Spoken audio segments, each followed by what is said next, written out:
Esta es la segunda parte del video Blade Runner. ¿Por qué debo morir? Heidegger y ser para la muerte. Bueno, más o menos como habíamos reflexionado en ese video, lo que extrajimos de la historia es justamente la segunda parte del título, ¿por qué debo morir? La pregunta que hacen los replicantes no tiene respuesta tampoco para los humanos. Y en estas épocas, esta época moderna, tecnológica, humanista, la muerte, la muerte no tiene lugar, digamos. Y ese no tener lugar de la muerte en nuestras vidas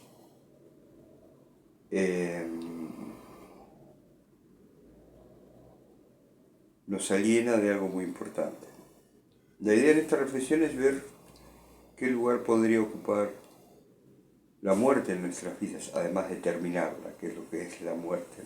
No vamos a reflexionar sobre qué es la muerte, qué pasa, si pasa algo o no después de la muerte, no, sino como el hecho de que somos mortales, que nos vamos a morir, puede ser un poco una vela que nos ayuda a navegar la existencia, ¿no? Bueno, voy a empezar con unos versos, creo que bastante conocidos, acá en Argentina por lo menos, creo que todos los que pasaron por la secundaria lo conocen. Bueno, ahí voy. Recuerde el alma dormida, avive el seso y despierte, contemplando cómo se pasa la vida, cómo se viene la muerte tan callando. Se trata de unos versos de el poema Coplas para la muerte del padre de Jorge Manrique, escrito en el siglo XV. Jorge Manrique es considerado uno de los pre-renacentistas y de los primeros humanistas españoles, ¿no? Él murió en 1449, algo así. Así que es previo al descubrimiento de América, pero ya ya estamos dentro del género literario que luego los especialistas llaman humanismo. Bueno, hablando de humanismo, en la Carta del Humanismo, Martin Heidegger propone un giro en la concepción de la humanidad del humano, ¿no? Esto lo mencionamos en el video anterior. Que lo humano de los humanos no es ni su capacidad de conocer, de inventar, de construir, no es su inteligencia, su astucia para conseguir sus objetivos, ni siquiera es una supuesta superioridad como animal respecto del resto de los seres vivos de la Tierra, ¿no? Eso no es lo humano de lo humano, o como diría Aristóteles, la esencia de lo humano. Ahora, yo para encontrar la esencia de algo tengo que tener ese algo, por lo menos para empezar, tenerlo completamente, para poderlo observar, no sé, medir y encontrar su esencia. Ahora, resulta que cualquier ente, una piedra, un árbol, un animalito, se puede hacer eso de alguna manera porque son entes acabados, completos, que lo único que van a hacer es envejecer y morir si no lo mata otra cosa antes, pero están completos, no van a cambiar más, van a ser siempre así. El perro, por más que se humanice y los humanos lo podamos entrenar y enseñar un montón de cosas, nunca deja de ser un perro y de vivir en un mundo de perros, en donde nosotros estamos metidos. Pero resulta que el ser humano es un ente que nunca está acabado. Y ahora, mientras avanzamos en esta reflexión, vamos a ver por qué decimos que el Dasein, ya vamos a sacar la palabra humano,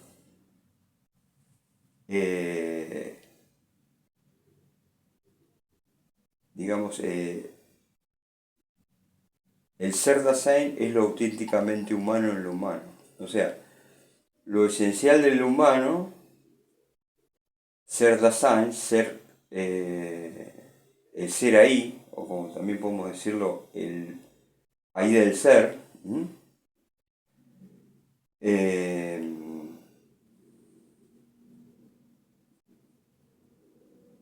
con lo humano el ser alcanzó, digamos, de alguna manera,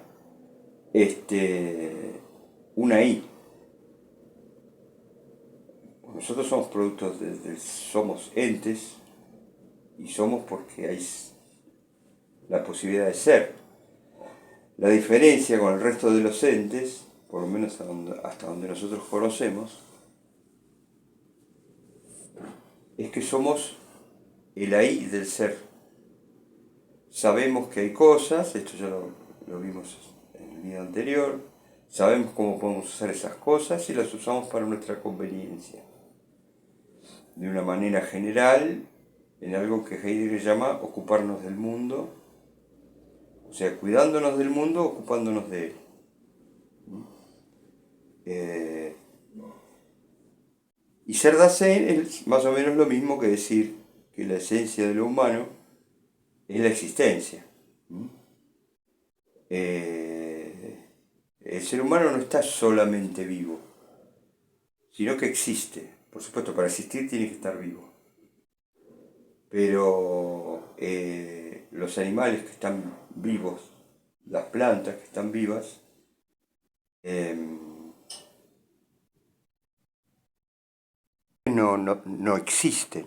Están vivos, están siempre están vivos porque están en un medio que le permite estar vivo, y si ese medio cambia, pueden extinguirse. No tienen la posibilidad de hacer nada. Los humanos, por ejemplo, colonizamos zonas heladas porque sabemos usar la piel de un animal para abrigarnos, inventamos la tela.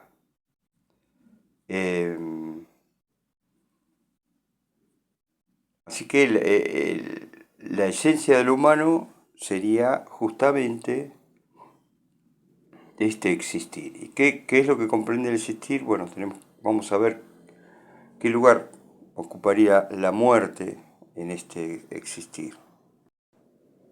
Entonces, como decíamos, lo auténticamente humano de los humanos es el hecho de ser Dasein.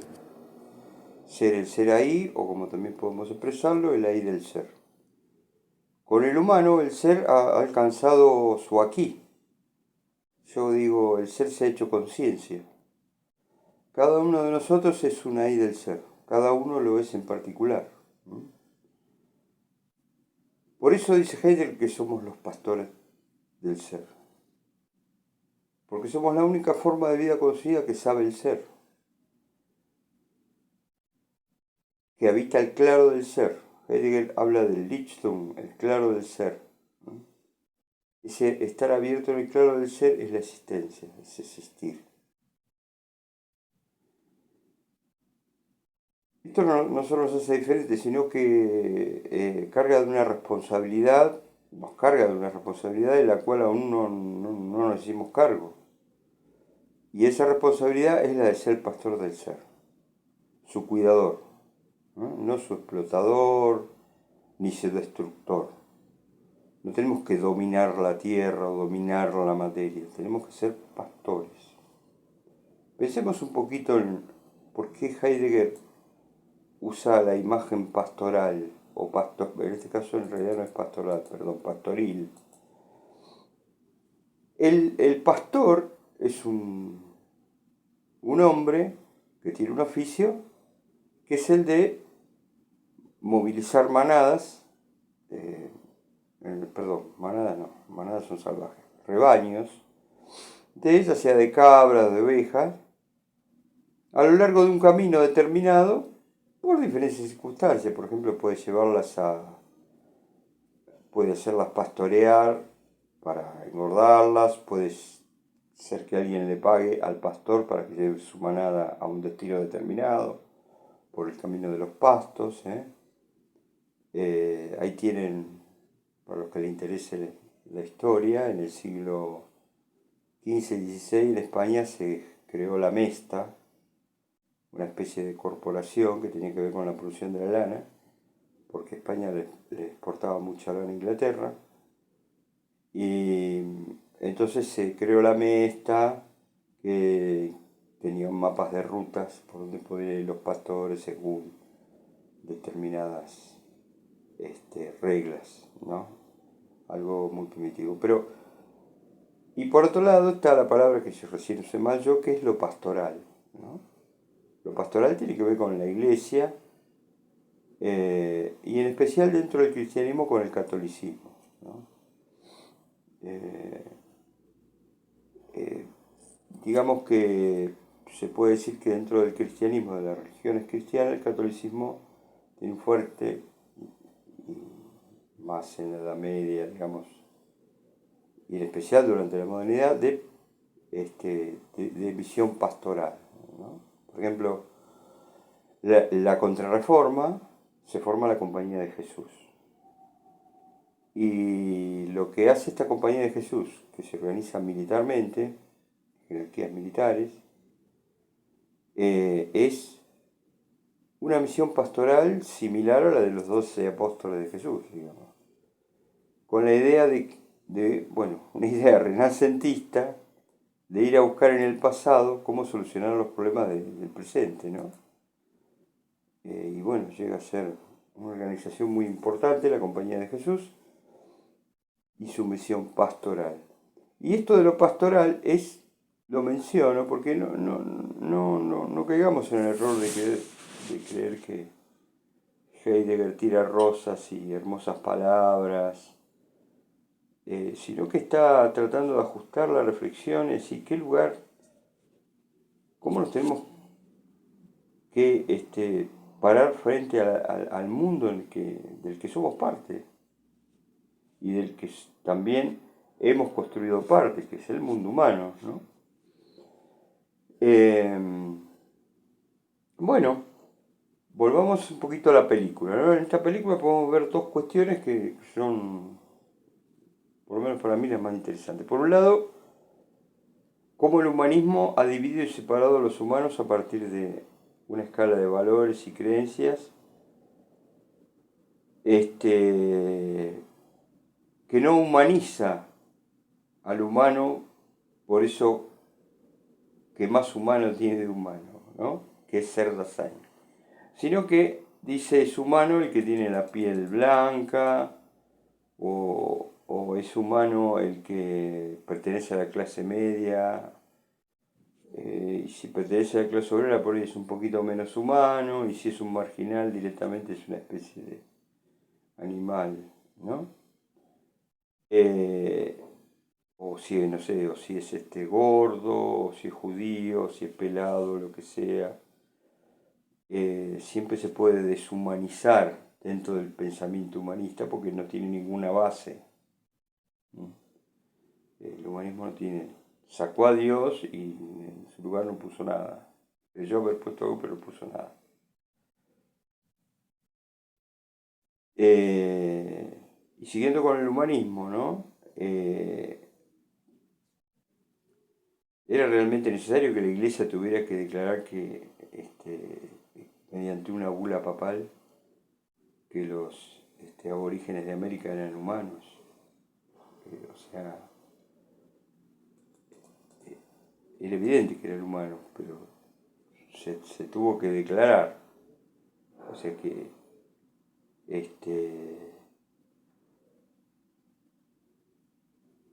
en ese momento los hombres, los humanos, se arrogan el derecho de decir qué es humano y qué no.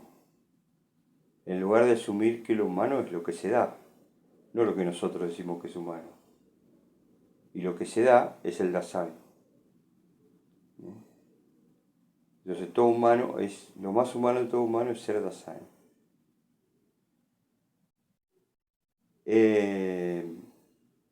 Entonces, una de las primeras cosas que plantea la historia de Blade Runner es la discriminación, la injusticia del humanismo hegemónico de la modernidad y como colateralmente el problema de la muerte, ¿no?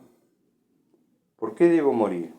Es una pregunta que todos nos hemos hecho, o nos haremos alguna vez. Heidegger dice que el Dasein es ser para la muerte. Dice que a diferencia del resto de las formas vivas, el Dasein es mortal porque es capaz de morir. De morir en tanto muerte, dice él. Afirma, los animales no mueren, simplemente cesan, dejan de estar vivos. Pero solo el Dasein puede morir, ¿no? Y va a afirmar que la muerte es el cofre de la nada. Bueno, vamos a acercarnos un poco más a la relación vida-muerte o existencia-muerte, ¿no? Vamos a subtitular esta parte la muerte y la posibilidad de la muerte.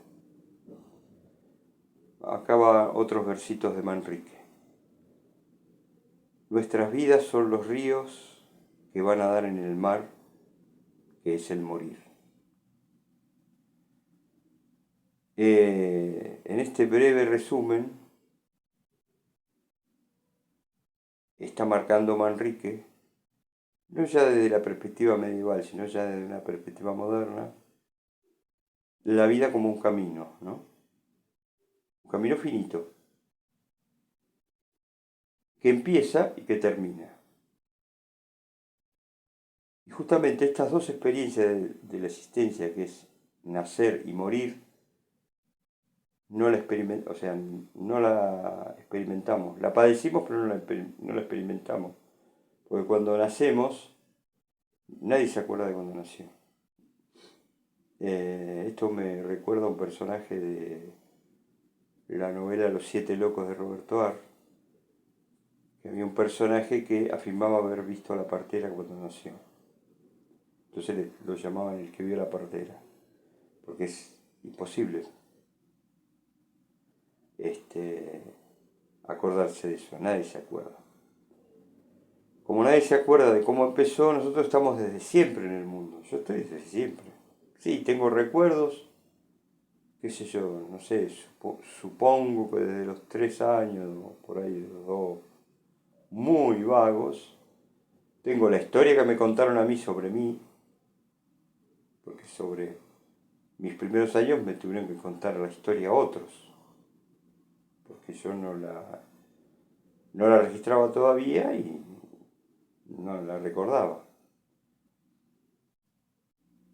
En cambio, la muerte es el fin tajante, ¿no? Es algo que, bueno, no sabemos qué es, justamente por eso tenemos tanto temor. Pero en este caso, en este intento de reflexionar sobre vida, existencia y muerte, digamos que lo importante respecto de la muerte no es la muerte misma, de la cual no sabemos nada, ¿eh? Porque es imposible de experimentar y luego vivir para contarlo. Lo que importa acá es la posibilidad de la muerte. Esta posibilidad de la muerte es nada menos que el motor mismo de nuestra existencia.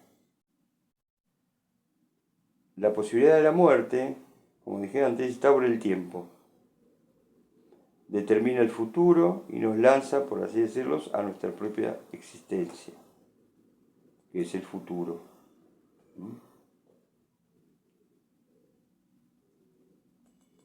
Dice Heidegger, la muerte es la única posibilidad que tarde o temprano acontecerá. Por lo cual es la más certera, porque va a pasar sí o sí.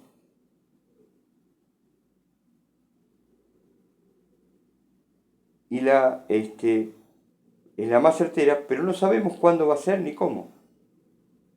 Por eso también, a la vez que es la más certera, es la más indeterminada.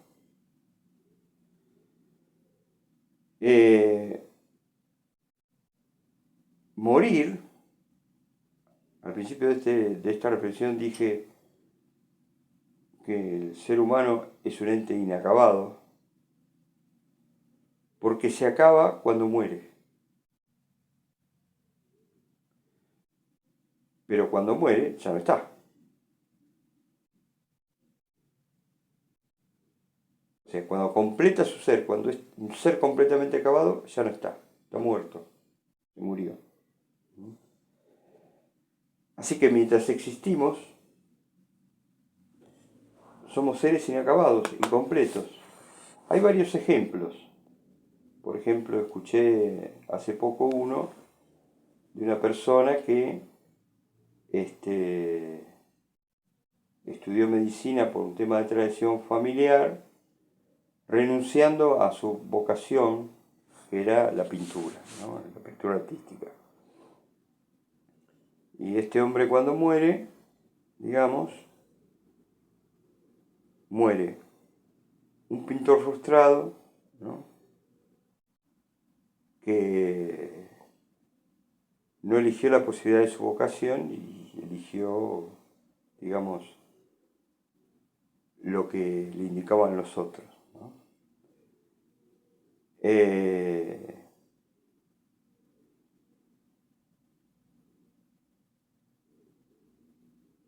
Entonces, bueno, digamos, lo que acá está mostrando la idea de la muerte es cómo, en el caso de este médico y pintor frustrado, es como recién al momento de que la persona ve que su muerte se acerca, ve todo su ser en proyección, ¿no?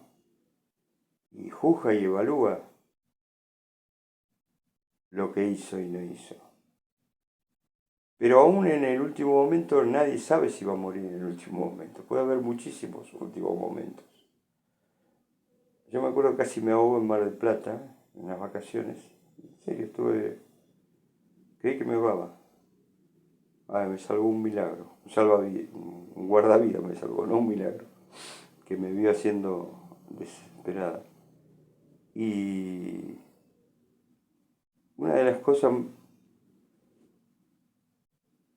tiene muchas cosas anonadantes y aterradoras la muerte, pero una de ellas es lo inoportuna que puede ser, ¿no?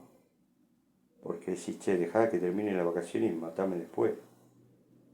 ¿Cómo vas a matar mientras mi amiga me está esperando en la playa con un sándwich de milanesa y yo me voy a morir acá? Bueno, Heidegger maneja unas categorías interesantes que dan mucho que pensar, que es la de existencia auténtica y existencia inauténtica, ¿no? La existencia inauténtica es la existencia que tenemos todos, incluido Heidegger, que es esa existencia de todos los días, en la cual ejercemos el cuidado, ¿cómo? Bueno, haciendo algo para poder seguir adelante con nuestra existencia, comer, amar, odiar, pelear, competir, bueno, todo eso que hacemos los hombres es lo que Heidegger llama la caída, ¿no? Y en la caída el mundo es manejado por lo que él llama el Das Man en alemán, que es el uno, ¿no? O el uno en el sentido de, bueno, uno se sacrifica o uno quiere tener algo, ¿no? Que cuando dice uno se refiere a sí mismo, pero está difuso, no es decir yo quiero esto, yo hice esto, no es lo mismo decir uno. Uno es tratar de perderse en el montón. Y por otro lado está el se dice, ¿no? El se. Ese se que es el acto impersonal, decir, no, mira, acá se hace así. O acá las cosas son así, y punto. Y no hay ninguna crítica ni reflexión de por qué son así y no son así. Bien. Y lo que él llama la existencia auténtica, también lo llama la anticipación de la muerte, ¿no?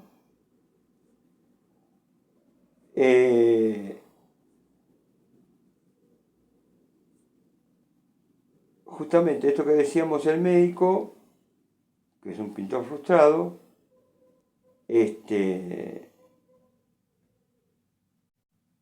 se quedó con la gana porque no tomó en cuenta la finitud de su vida.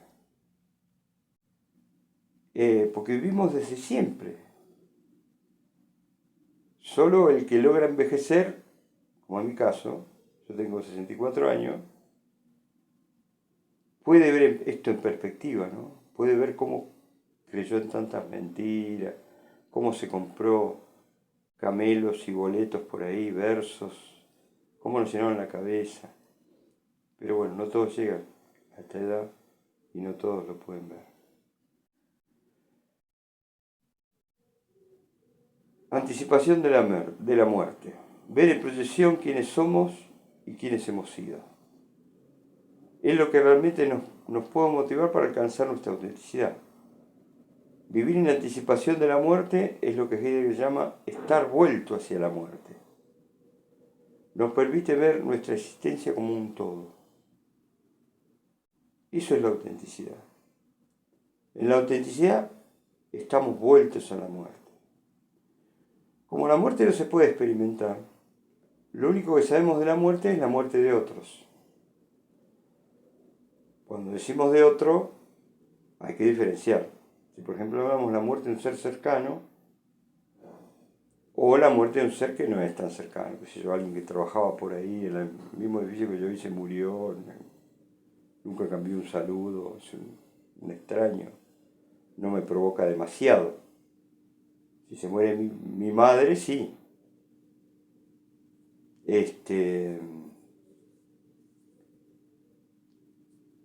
Pero bueno, estar vuelto hacia la muerte. Esto es muy interesante porque vamos camino de la muerte, claro que sí. Y esto no me lo puede discutir nadie. Pero ese estar en camino de la muerte es lo que nos, digamos, de alguna manera nos obliga a vivir. Ahora, el problema en la modernidad es que la muerte no tiene un lugar. A diferencia de las religiones antiguas, ¿no? Tomemos las religiones de la rama judía, cristianismo, islam, judaísmo. Todas estas religiones son respuestas a la muerte, a ese por qué debemos morir. Entonces cada religión te va a contar por qué tenés que morir. Por ejemplo, el cristianismo te va a decir, mira, este no es el mundo real es el mundo de Dios, pero tenés que pasar por este mundo y después te vas a ir con Dios. Y Él te va a juzgar la vida que llevaste. También vemos eso en las religiones egipcias. En las religiones, la serie Vikings que se puso tan de moda, se habla mucho del Valhalla, que es como un paraíso de los vikingos. Entonces, las religiones eran respuestas a la muerte. Lo que la modernidad instala es chamullo. Todo lo que dice la religión es chamullo. Es mentira. Y tiene razón, yo opino lo mismo. Pero el tema es que no puedo poner nada en su lugar. Y lo que puedo poner es el predominio de la ciencia y de la técnica. Hoy, la medicina actual, la medicina moderna, la farmacopea y todo lo que tiene que ver con la vida humana, con la salud humana, con lo que hoy se entiende por la salud humana, de alguna manera nos promete que puede prolongar nuestra vida años y años y años, aunque como no existe ya el concepto de eternidad, no nos puede decir eternamente, seríamos inmortales. O sea, con drogas, con terapias, convirtiéndonos insertándonos artefactos en el cuerpo, convirtiéndonos en cyborgs, ¿no? Algo humano, algo máquina. Y que eso nos podría llegar a ser, incluso hay una corriente de pensamiento que son, creo que se llaman teóricos de la información, que sostienen ese argumento de ciencia ficción de que la existencia humana son un montón de datos que se pueden transferir mediante sondas electromagnéticas a depósitos de memoria y que el hombre no necesitaría más de su cuerpo. Es bastante de ciencia ficción, pero más allá de lo fantástico, posible, imposible que sea hacer eso, lo importante es que la idea da vueltas en el ambiente. y no se la considera inverosímil. O sea, se considera más verosímil eso que, no sé, lo que nos cuenta el cristianismo sobre la muerte. Bueno, voy a leer una cita textual. El fragmento corresponde a un ensayo de Greta Rivera. Se llama Apropiación de la finitud, Heidegger y el ser para la muerte, de la Universidad Autónoma de México. Es un documento público, está en internet. Lo pueden buscar por la autora, por el título. Bueno, voy a leer. Nuestro ser es un ser posible, que siempre es no siendo un algo. Voy a repetir porque suena trabalenguas. Nuestro ser es un ser posible, que siempre es no siendo aún algo. Pero esta posibilidad que siempre somos se proyecta como totalidad cuando nuestra existencia es asumida propiamente. Recuerden que hablamos de auténtico en auténtico, propio o impropio. Sigo con el texto. Esto es, cuando comprendemos que nuestro ser total no acontece en un pretendido acabamiento en la muerte, sino que la muerte como posibilidad última nos hace asumir nuestra existencia inacabada e inacabable como propia. A partir de esta conciencia, somos seres relativamente a la muerte, a la que en cada caso es la que del ser ahí que toma conciencia de su finitud estructural. Solo por la muerte cada ser ahí es una existencia. Esto es, abierto siempre a la posibilidad. El análisis estructural del ser ahí como totalidad nos conduce a la comprensión del ser ahí propio como aquel que, tomando prestadas las palabras de Vattel, hace de su muerte lo imposible. Bueno, acá, fin de la cita. Yo rescato como lo más importante la primera oración, que es: nuestro ser es un ser posible, que siempre es no siendo aún algo. O sea, yo escuché este otro ejemplo. Una persona, el último día de su vida, fue como una persona, digamos, común y corriente, o honesta, o honrada, o sí, no un delincuente, el último día de su vida se convierte en un asesino. Hay un caso aquí en la Argentina, hubo un caso muy sonado, de un dentista que tenía, creo que 3 o 4 hijas de la mujer. El tipo tenía más de 70 años, era un anciano. Un día entró a la casa, agarró la escopeta y mató a las hijas y a la mujer. Un tipo que hasta ese momento había sido un tipo como un dentista más. O sea, nuestro ser es siendo y no siendo aún algo.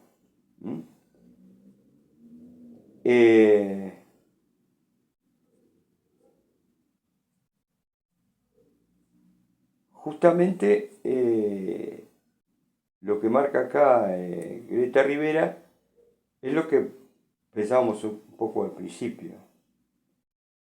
El estar de cara a la muerte, el sabernos finitos, es lo que nos permite ver nuestra existencia en perspectiva y nos puede abrir un camino de reflexión para ser un poco más auténticos con nosotros mismos. Por lo menos de que nos enteremos de que vivimos en una negación que nos fue inculcada, digamos, desde la escuela, desde la televisión, desde los libros, bueno, en un montón de lugares, en el sentido que en realidad lo que nos promete la ciencia es lo siguiente: el hombre no tiene por qué ser mortal, porque si podemos llegar a reemplazar sus piezas gastadas, tendría que poder ser eterno. Bueno, eso es todo un problema, ¿no? Porque sigue sin responder sobre la muerte. La evade. la respuesta de la muerte es que la muerte no se dé. Entonces la está evadiendo. No está de cara a la muerte, sino que está de espalda y corriendo. ¿Mm? La forma más inauténtica de hablar de la muerte es considerándose de ella con alguna idea como las religiones o las creencias mágicas y esotéricas están en boga hoy en día, ¿no? La muerte no es ni el fin ni la coronación de una existencia que muere luego de haber realizado la proeza de existir en el mundo y de alcanzar determinado objetivo, ¿no? Digamos, la muerte de Napoleón Bonaparte no fue la coronación de su existencia. Digamos que muere enfermo, preso y exiliado como una rata. Y pongo el ejemplo de Napoleón porque es el primer gran individuo de la historia. Así que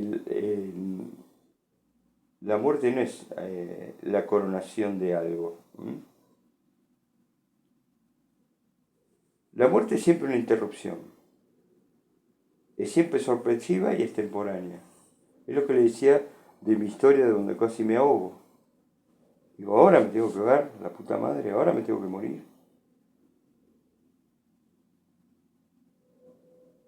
Entonces, bueno, como no tenemos, decíamos antes, no tenemos ninguna posibilidad de experimentar la muerte, porque ya al morir ya no somos,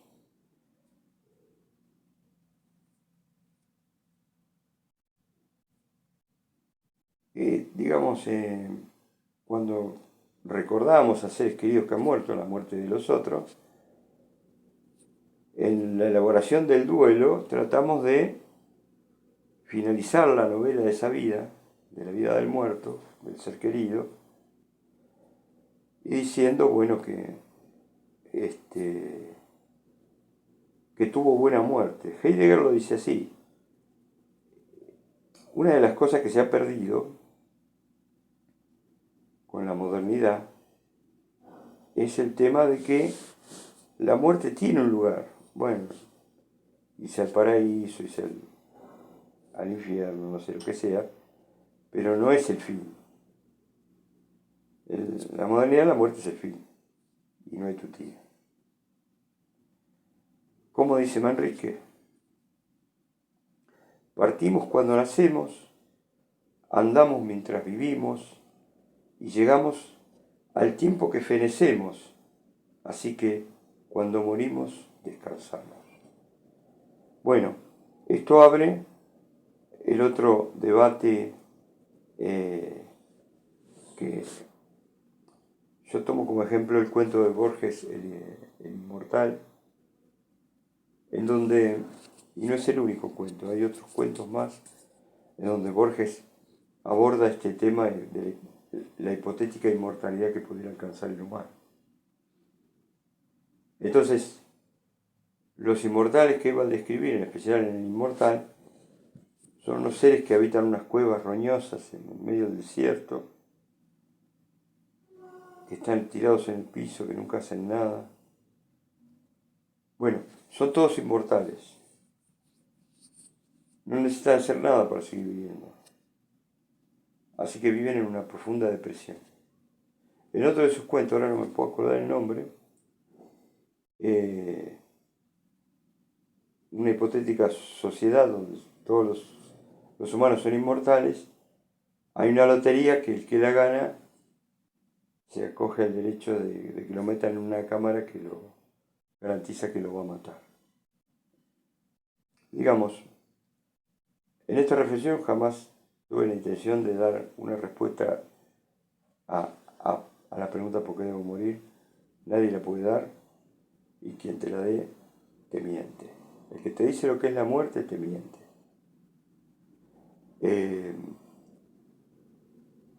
Nadie puede contar algo que nadie experimentó.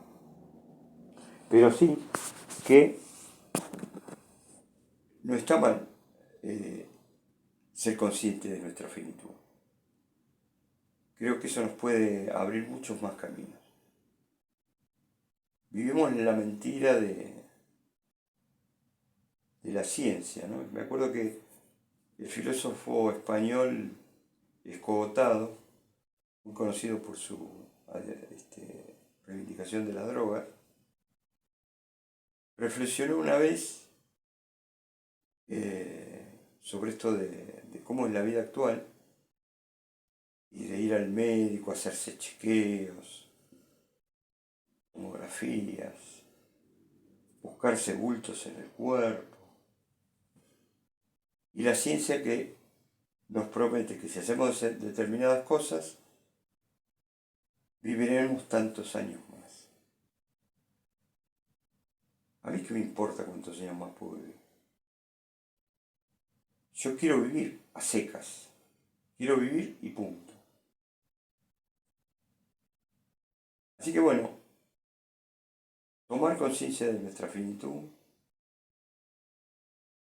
no hacer locuras, pero tener esa humildad de decir, yo a veces digo, bueno, cuando llegue a casa, me voy a tomar unos mates, que yo, no tengo que llegar a casa primero. Yo creo que eso nos ordena mucho la existencia. Nos hace más humildes, nos hace más comprensivos y creo que nos hace pensar. Así que bueno, con esto estoy tratando de terminar con el tema de esta película. En esta segunda parte hablemos un poco de ella y reflexionar sobre este tema que me parece tan importante. Bueno, espero que les haya gustado. No renuncien a ser felices y hasta el próximo video.